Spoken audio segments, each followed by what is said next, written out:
खाली लाइन मत मारो। तू बर्बादर पिया में विटामिन की कमी है, थोड़ा थोड़ा देहिया में पानी की नमी है। मिलो न हमारा से भूल जाओगी, भूल जाओगी।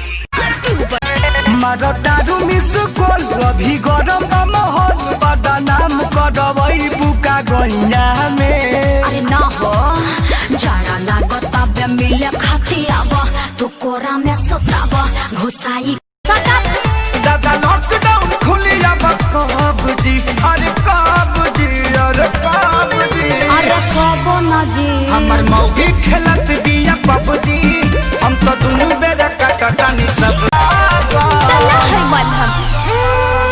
सतहर चूमा हकी मरहम हम भगवा के नाजी से रोइबे हमरे के। अरे रे रे हम तो लड़की पटावल छोड़ दे हनी, जब से छोड़ के पहिल की भाग। तू ही तो जाने हो, तू ही पारा न हो, दिलवा के हमारा तू अरमान हो। ओए हला के वो ठलली अंत भेटे मोती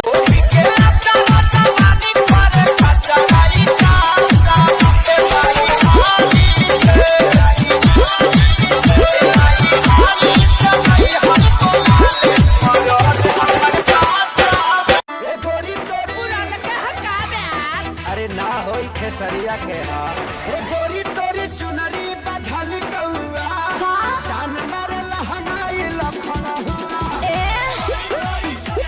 हरा बहिनी के बना जानी ढेर वो सता। करियावा तरुका चाचा ठीक लइके बाबू तू घर में जोता भीतर जाइबे का फेर ई लोग के बताइए दे हम बिना बतावले छोटका आ गई ना मान बलो।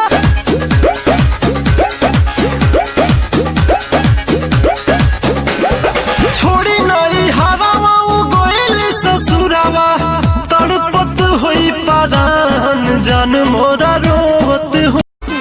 आलू 10 रुपया बैगन 20 रुपया। अरे पंडित जी के पॉकेट में मोबाइल नोकिया, पंडित जी के पॉकेट में मोबाइल नोकिया। रिंगटोन बाजे